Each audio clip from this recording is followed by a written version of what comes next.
and welcome to the Kitsap Unitarian Universalist Fellowship. For those of you watching on our website today, welcome. In order to see the chat, you will need to click on Watch on YouTube.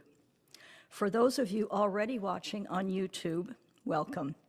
In order to type in the chat box, you will need a YouTube account.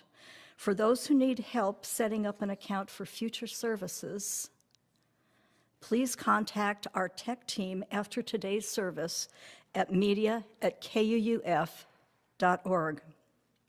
I invite you to follow along in the order of service. The link will be available in the chat as well as on our website. Whoever you are and wherever you are accessing our service today, for this hour, we here are one gathered congregation and all are welcome. My name is Nancy Slate, and I'm a member of the lay leader team. For the past 13 plus months, we've been, I guess I would say, broadcasting via Zoom from our homes. Today is different. We're actually back in the sanctuary. Full disclosure, some parts of our service were pre-recorded. Our minister, Reverend Jessica Starr Rockers, cannot be here today as she is ill. So instead, our wonderful choir director, Mike Minifee, will be giving Reverend Jessica's sermon. I'd like to welcome any visitors. Please introduce yourselves in our chat box or after the service at our Zoom coffee hour. We welcome everyone to attend our after-service Zoom coffee hour. The link will go into the chat next. You will need to use the password coffee with a capital C to be admitted to the coffee hour. The announcements are available on our webpage at www.kuuf.org or our weekly email newsletter, The Candle. We start today by acknowledging that the land on which we all live is the Aboriginal territory of the Suquamish, the Sklallam, and the Skokomish people. They have lived in harmony with the lands and waterways along the Washington Central Salish Sea for thousands of years. These tribes still live here and protect the land and waters of their ancestors for future generations, as promised by the Point Elliott and Point No Point treaties of 1855. Now please enjoy our call to worship. Come travel with me.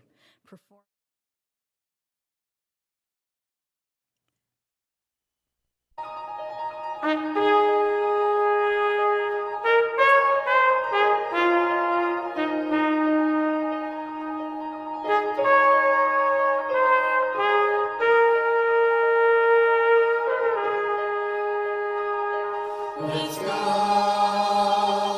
whoever you are, let's go. Come travel with me.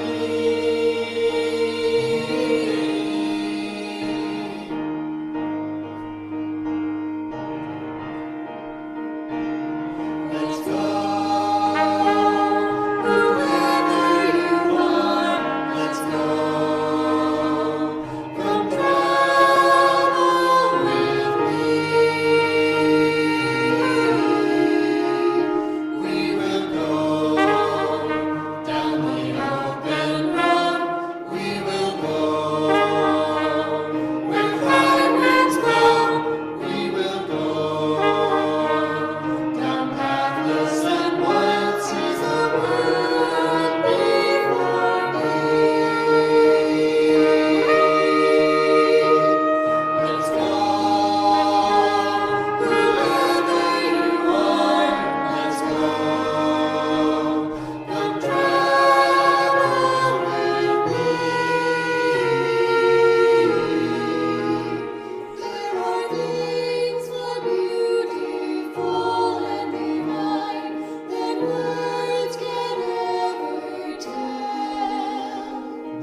Things that will not grow old.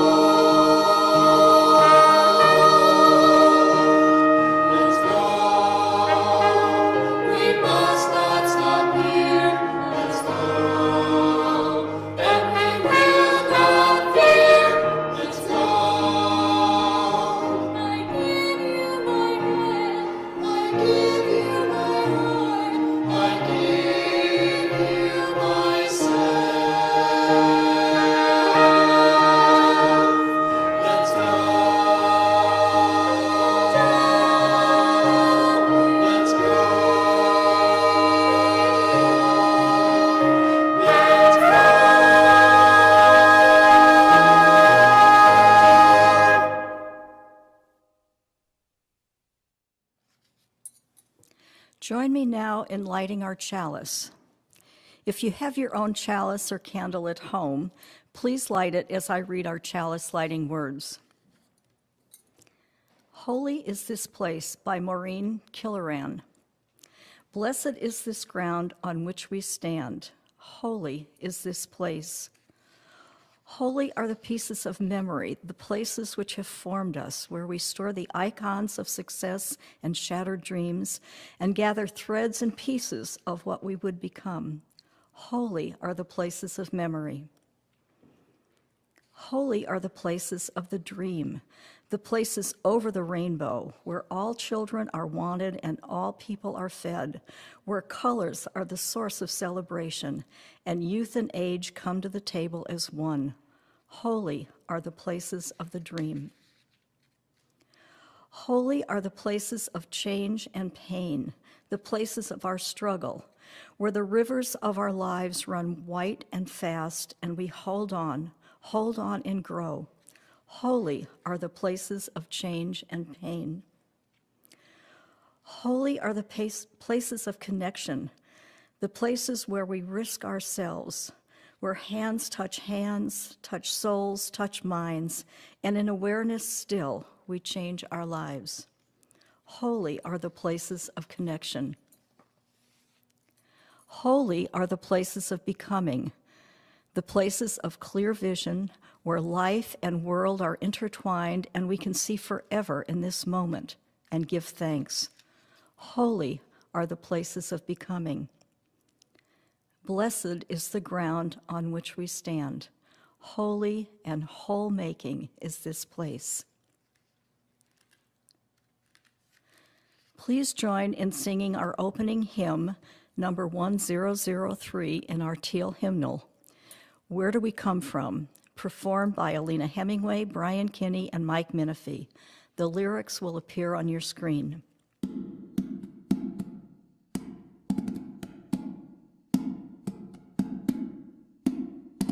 Where do we come from? What are we? Where are we going? Where do we come from? What are we? Where are we going? Where do we come from? What are we? Where are we going? Where do we come from? What are we? Where are we going? Mystery, mystery. Life is a riddle and a mystery. Mystery, mystery. Life is a riddle and a mystery. Where do we come from? Where are we going? Where do we come from? Where are we going? Where do we come from? Where are we going? Where do we come from? Where are we going?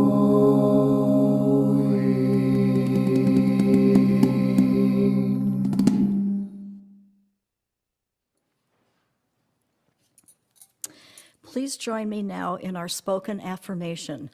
The words will appear on your screen. We gather as a caring community seeking life's deeper meanings. We value diversity and affirm the worth of all living things. We strive to speak truth in love, to act for justice, to grow in spirit, and to care for the earth.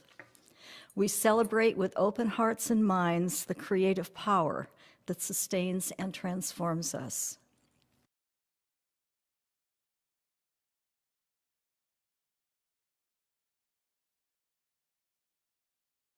Hi everybody, I'm Mac Johnson, longtime KUUF member, and today I am promoting our May charitable giving recipient, and that is the Lord's Neighborhood Diner, also known as the Lord's Diner or LND. It's a small, locally run charity of over 24 years service to the Bremerton Kitsap community.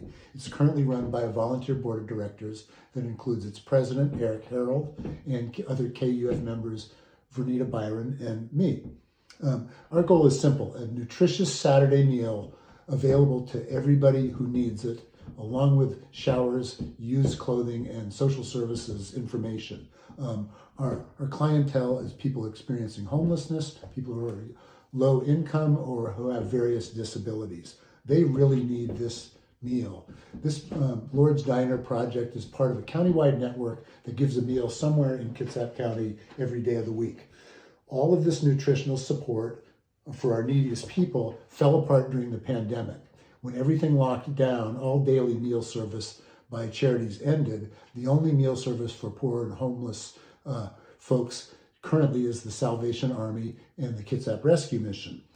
Our volunteers stopped working at St. Paul's Episcopal Church last March, and thus our donations dried up. We've lost 60% in revenue in the last year, and we are still donating money to Salvation Army and Kitsap Rescue Missions to support their meal service to our county's most needy people. So it's fairly simple. Lord's Diner hopes to resume its mission of serving meals sometime within the next autumn or winter. We don't have enough money to resume our operations right now. We've given $4,800 to local charities serving meals.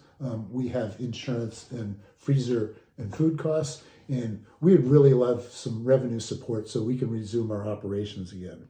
So please think of Lord's Diner every day of the month, this month, and every service. Please consider giving to us because we have a long relationship together. Thank you. Now it is time for our morning offering. You may donate electronically or by check. If you would like to donate electronically, please click on the paypal.me link in the chat. You may then email admin@kuuf.org to let us know if your donation is for 1, the KUUF General Fund, 2, the Minister's Discretionary Fund to help our members in need, or 3, our monthly charitable giving recipient for the month of May, the Lord's Neighborhood Diner. Funds that are not giving a designation will go to the General Fund. If you would like to donate by check, please send a check to the address on the screen. In the memo line, designate to which of the funds your offering should go. If this is your first time at KUUF, you are our guest. There is no need to contribute. Let there now be an offering to strengthen and sustain our community, which is sacred to so many of us.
My name is Humpty Dumpty. This was my favorite spot, high up on the wall.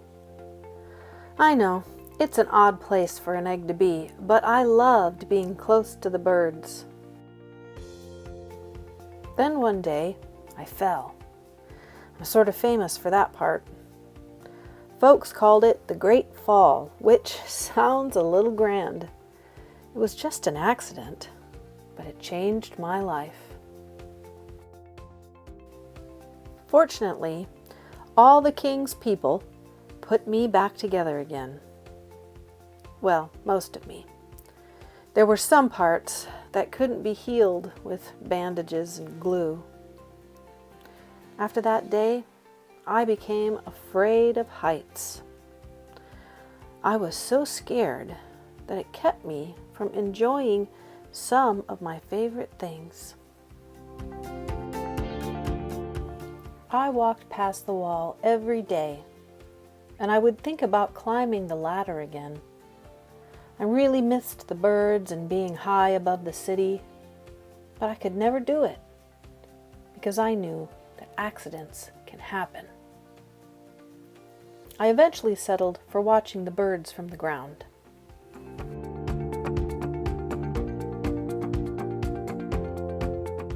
It wasn't the same, but it was better than nothing. Then one day, an idea flew by. Making planes was harder than I thought. It was easy to get cuts and scratches. But day after day, I kept trying and trying until I got it just right. My plane was perfect, and it flew like nothing could stop it. I hadn't felt that happy in a long time. It wasn't the same as being up in the sky with the birds, but it was close enough.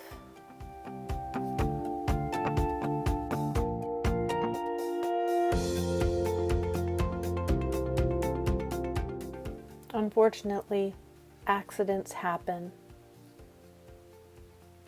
They always do. I almost walked away, but then I thought about all the time I'd spent working on my plane and all the other things I'd missed. I decided I was going to climb that wall. But the higher I got, the more nervous I felt. I didn't want to admit it. I was terrified. I didn't look up. I didn't look down. I just kept climbing, one step at a time, until I was no longer afraid.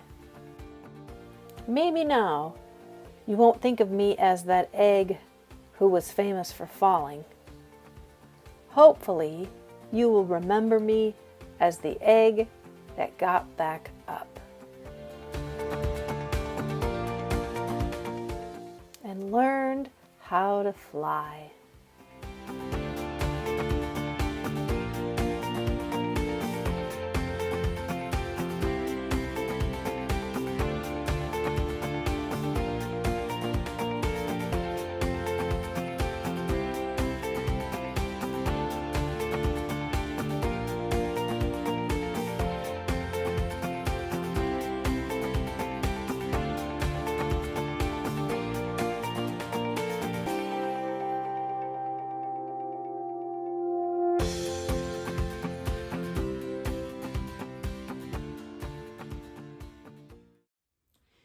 Here we are in a totally new place, but singing the same familiar song. Are we ready to let our lights shine? Okay. This little light of mine. This little light of mine, I'm gonna let it shine. This little light of mine, I'm gonna let it shine. This little light of mine, I'm gonna let it shine. Let it shine, let it shine, let it shine. Even when I fall, Even when I fall, I'm gonna let it shine. Even when I fall, I'm gonna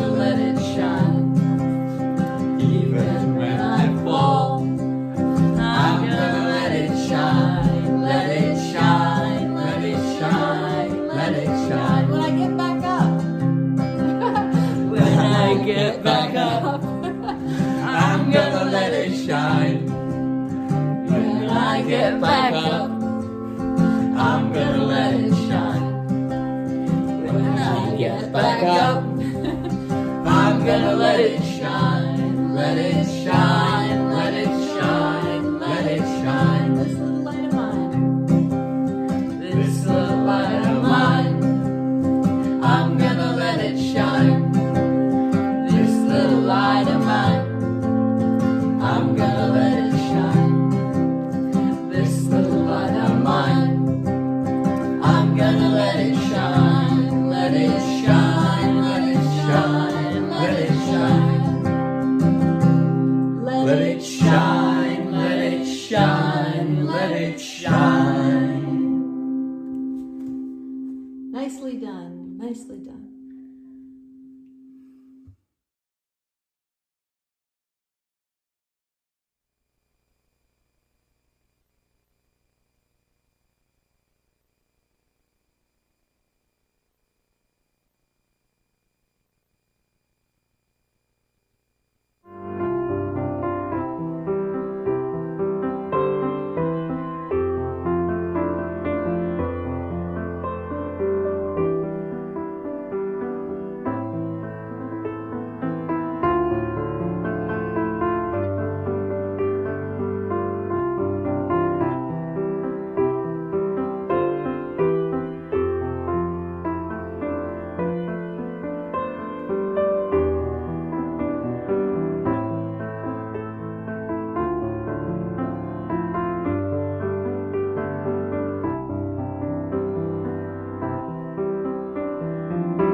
Please join me for a moment of prayer and intention.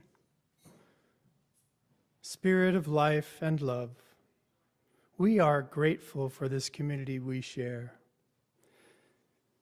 In all the moments of our lives, for those loved ones and events shared this morning, and for those we yet hold in the silence of our hearts, we are truly grateful for the love and support of this beloved community.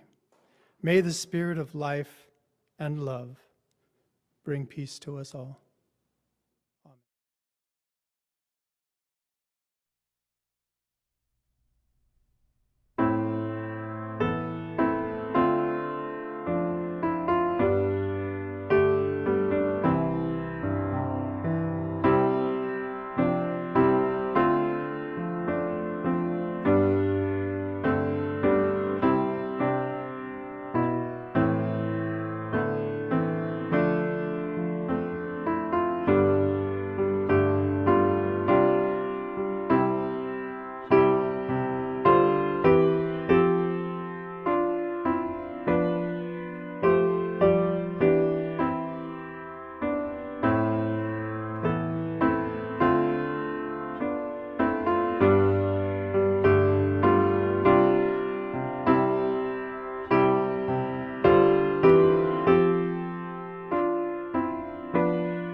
Our reading today is Litany for Becoming from Infleshed.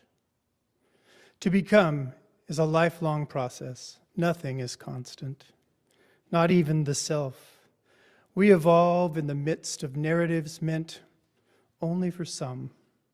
and ways of being made narrow by fear and power.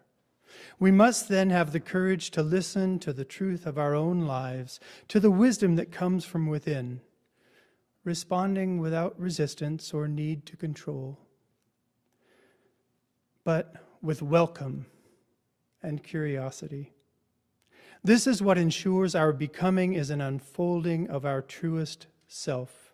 This lifelong labor cannot be carried out alone. It requires help from friends and lovers, family and creaturely companions who bear witness to what makes us come alive.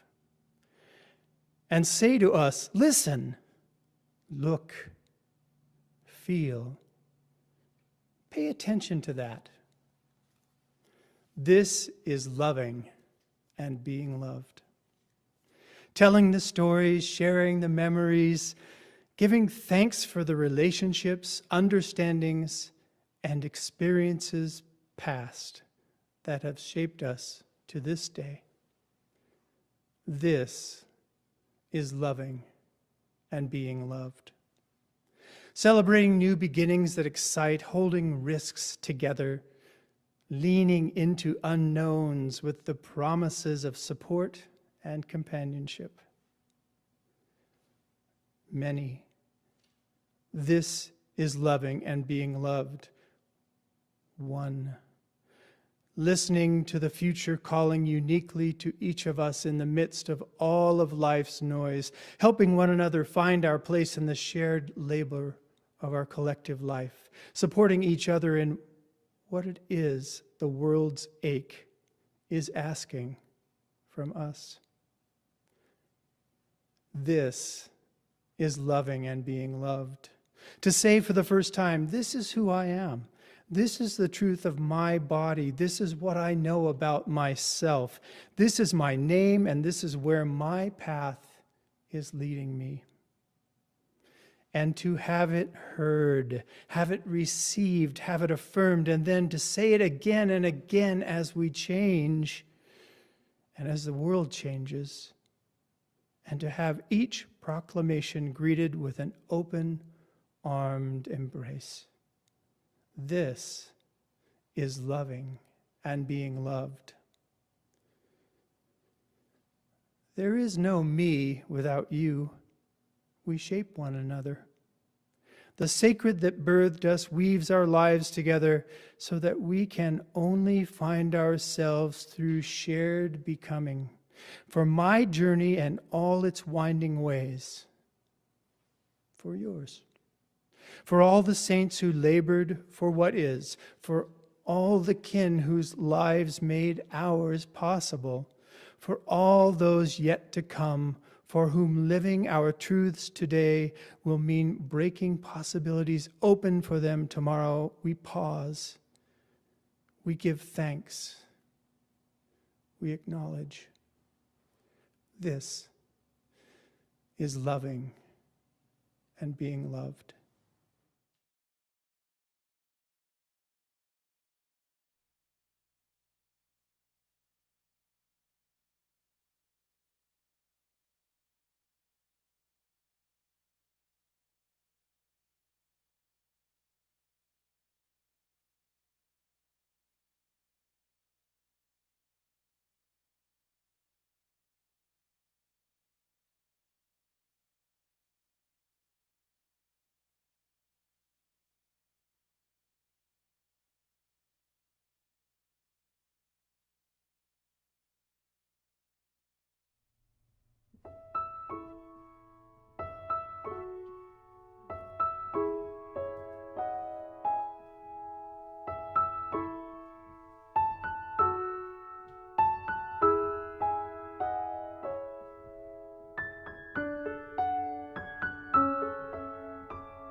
For our homily today, I bring you the words of the Reverend Jessica Starr Rockers, and may I say that they are poignant and perfect for this day.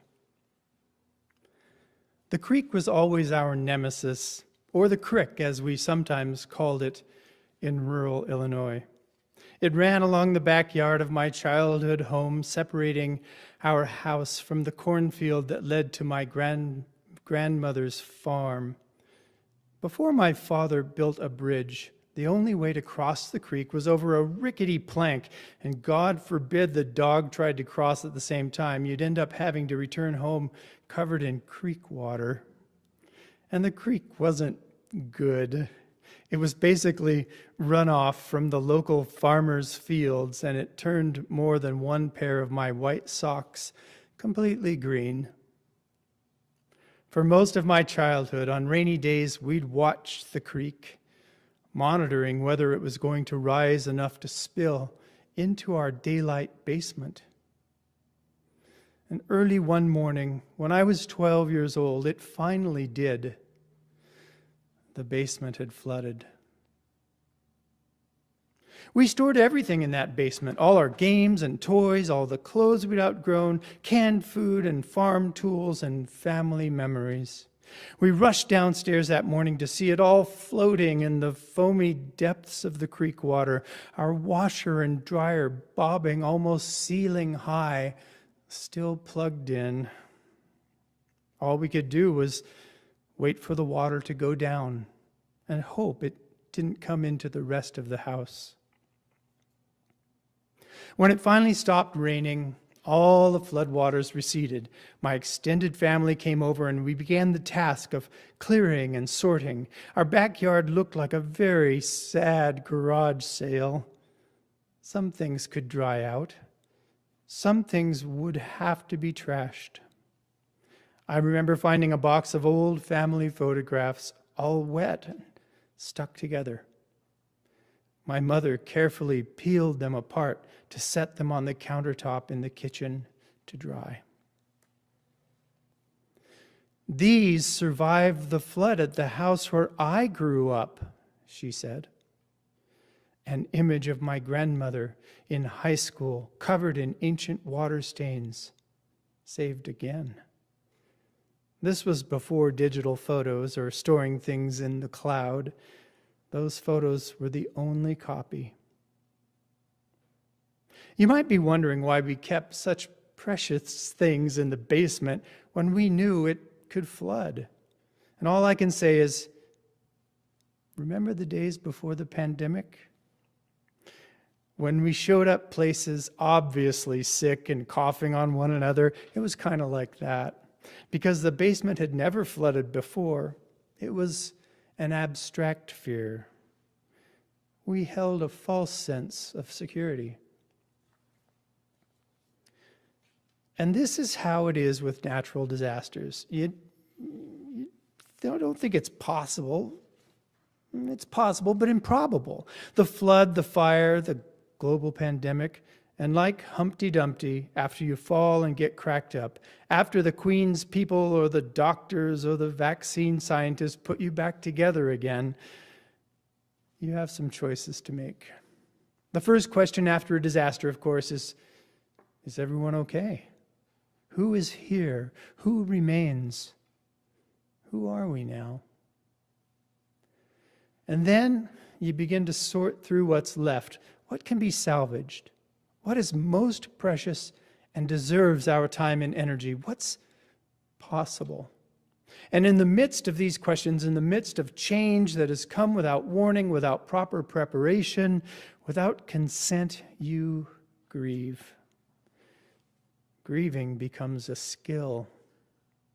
How to grieve and rebuild. How to grieve and experience joy.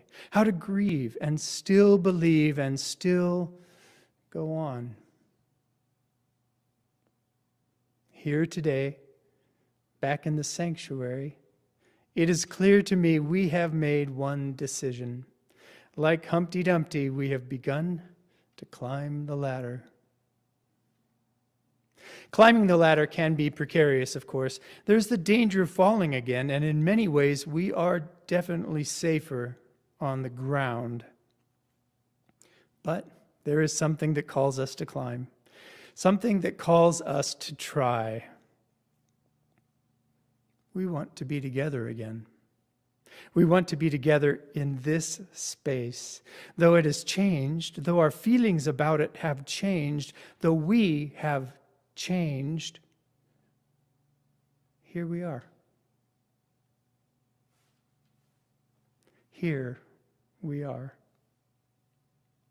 One of the songs in our hymnal speaks directly to climbing a ladder. It's a spiritual created in 1825 by enslaved African Americans. Some say it was used as a coded song to give directions for the Underground Railroad. And we aren't singing it today because it's a song that deserves to be sung in a particular context.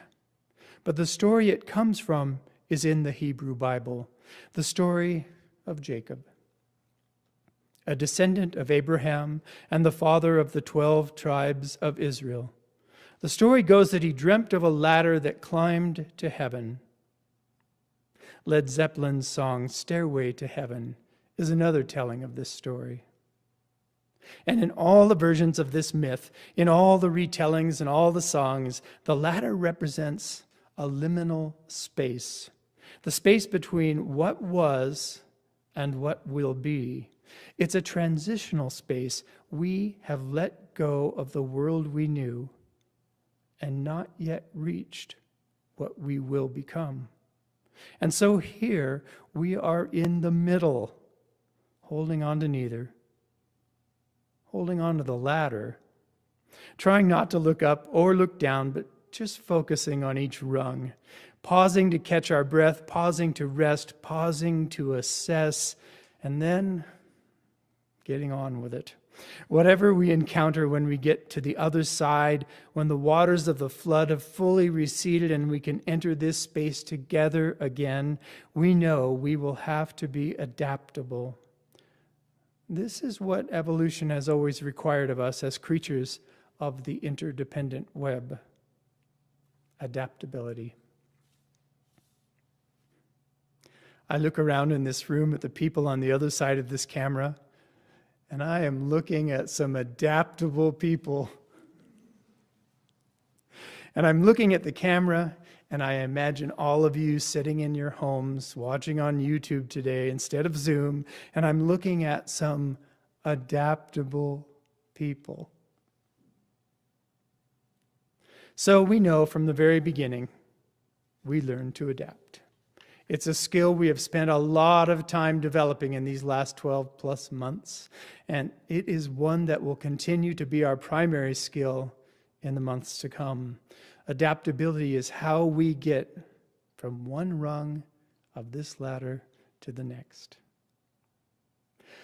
Octavia Butler, in her dystopian novel, The Parable of the Sower, writes about a society in transition, a society that has lost its center. It is a dangerous world, one in which hope is a brave stance to take, but a world filled with possibility if the choice for hope is made. The story focuses on one character and her found family as they attempt to travel north and build a new society in the midst of great upheaval. The future is so uncertain that change itself becomes the guiding principle. The main character, Lauren, is a bit of a prophet who writes in her journal what she understands about the world around her. In one of her first journal entries, she writes, "All that you touch, you change. All that you change changes you. The only lasting truth is change. God is change." She goes on to write, "All successful life is adaptable, non-linear, resilient, interdependent, and generative. This is how we shape change, how we respond with intention and recreate what is most holy and sacred to us after disaster. This is how we have a say in what comes next. Like most moments of great upheaval, whether they are personal, falling off a ladder, the flooding of a basement, or societal, an emergent racial reckoning, or a global pandemic, we find both tragedy and opportunity. Here and now we have the opportunity to spread our tattered belongings in the grass of the backyard and examine every piece to see what is worthy of saving. What will we take with us? Who and what must we be on the other side? In her book, Emergent Strategy, Adrienne Marie Brown outlines a strategy in time of great change of how to welcome what is emergent, making space for what is arising. And she uses Octavia Butler's science fiction as a sacred text. In the story told by Butler of a society that survived, Marie Brown finds a blueprint for how we too might navigate the times in which we find ourselves. And she discerned 8 principles of emergency strategy, how to hold change, how to exist in that liminal space with adaptability and clarity, slowly sorting through what has survived and what matters the most. Number 1, small is good. Small is all. Keep it simple and move forward slowly. Number 2, change is constant. This is true for everything in our lives right now. Number 3, there is a conversation that only these people at this moment can have. Only we can say what matters to us, and this unique conversation is sacred. Number 4, never a failure, always a lesson. Welcome mistakes that generate learning. Number 5, trust the people. Through trust, you create a trustworthy community. Number 6, move at the speed of trust. Focus on critical connections rather than critical mass. Build resilience by building relationships. Number 7, worry less about preparation and perfection and more about being fully present. Number 8, what you pay attention to grows. Don't spend too much time on fixing what isn't working, but instead put your energy toward what is working. Focus on that. These are principles for being in right relationship with change. And in the midst of this change, in the midst of moving slowly, sticking together, building relationship and building trust, letting go of perfection for the sake of being fully present, we also need to proactively cultivate our resilience. We need to listen to music, to sing, to make art, to connect with nature, spend time with our loved ones. We have been changed. And since we have not yet come to the end of this story, since the pandemic is still unfolding as we adapt to it, we don't know how much we have changed or even what that really means. So we practice resilience. As we witness to everything that unfolds around us, we practice returning back to a safe home base within our own bodies. For folks who have experienced trauma, the body doesn't always feel like a safe space. We get stuck in our heads, voices going round and round. We don't even notice it sometimes. After the flood in our basement, for a long while, no one wanted to go back down there. The carpet was gone, the comfortable chairs, the toys and games. Besides the fact that it was a little gross and smelly, it just didn't feel safe anymore. We kept our valuables sitting out in boxes in the upstairs living room. We built shelves to keep our canned goods high up off the floor. The basement became a cellar rather than a playroom, and to this day, you can see the imprint of a water line all around the room on the wooden walls. Trauma lives like this in our bodies, like the cracks in the eggshell or the permanent watermark after a flood. For some of us, immediately entering the grocery store these days, or even this sanctuary this morning, our bodies began to assess risk. Forced to navigate where we are standing or breathing in relation to where somebody else is standing or breathing, even when we know we're probably safe, it doesn't always feel that way. And now that we are climbing up this ladder, we will have to navigate this reality all the time with one another. And so, while we hold change using those principles of emergent strategy, we also need to find ways to feel okay, ways we can center ourselves to be present in our bodies. We hold change by creating space, and we practice making space first in our bodies. This space gives us a moment to consider. How do we want to respond? When we have practiced this in our bodies, we can practice this in our relationships and our choices for what comes next. We create space for making informed decisions. From a centered place, we shape what is most holy, most sacred. From a centered and grounded place, we can shape change. And so I want to share with you a practice of somatic centering, and this comes from somatic teacher Sumitra Rajkumar. So, take a deep breath. Acknowledge yourself in your space. Notice where you are. Welcome your full self into this space. Breathe into it. Ask yourself, how am I? How am I in this space, in my body, in this moment? And I want to invite you to drop your attention to everything below the neck.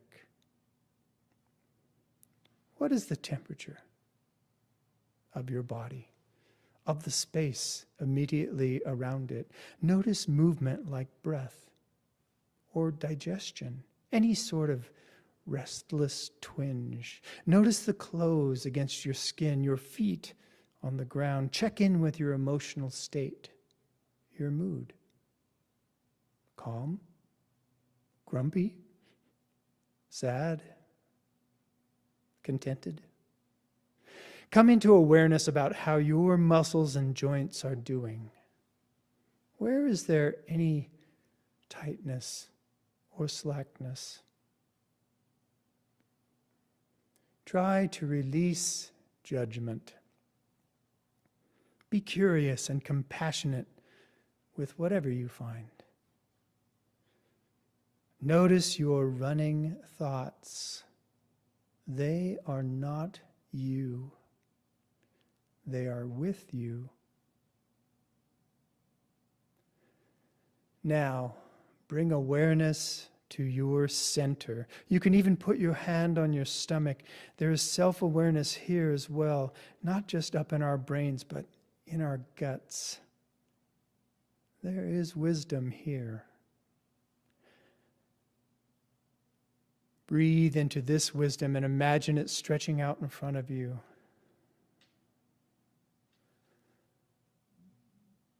To the sides of you.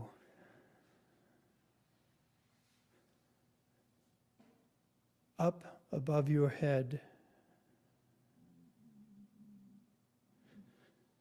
and down below your feet.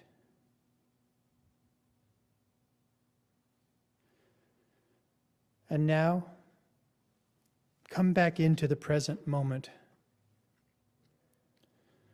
We are still moving through this change, and today we have breathed together into our sanctuary. We will return. We don't know how we will all get back here. We don't know how and we don't know when, but we know that we will.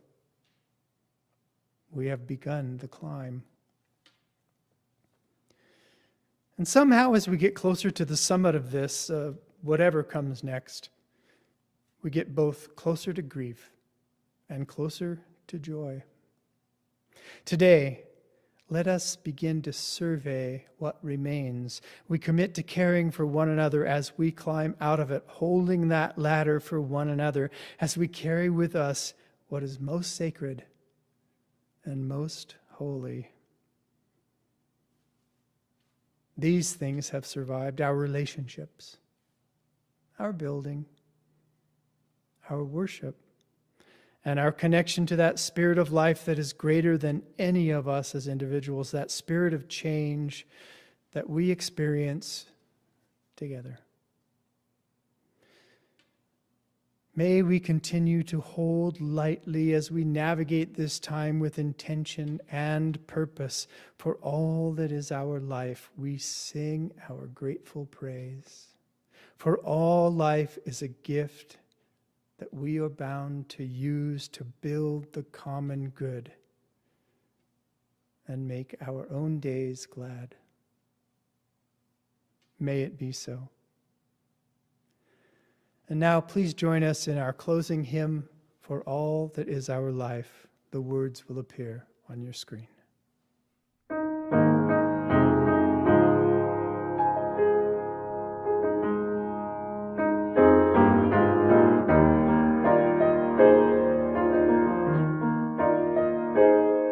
For all that is our life, we sing our thanks and praise. For all life is a gift which we are called to use to build the common good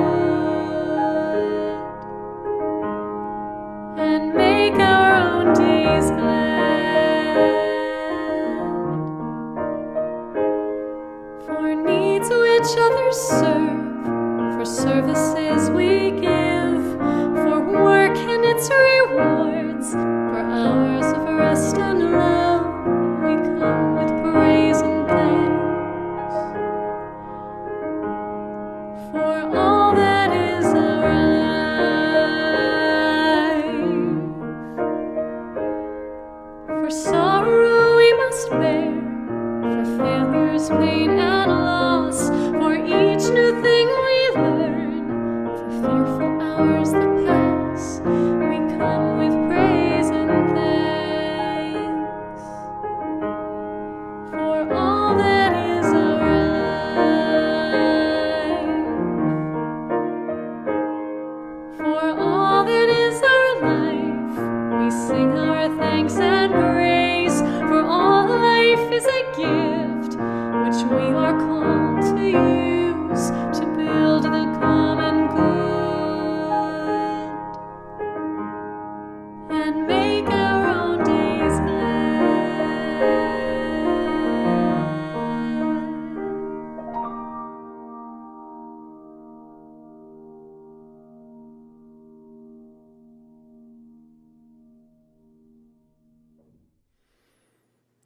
And now, our closing words from Wayne B. Arneson. Take courage, friends. The way is often hard. The path is never clear, and the stakes are very high. Take courage, for deep down there is another truth. You are not alone. We welcome everyone to attend our after-service Zoom coffee hour. The link will go into the chat next. You will need to use the password coffee with a capital C to be admitted to the coffee hour.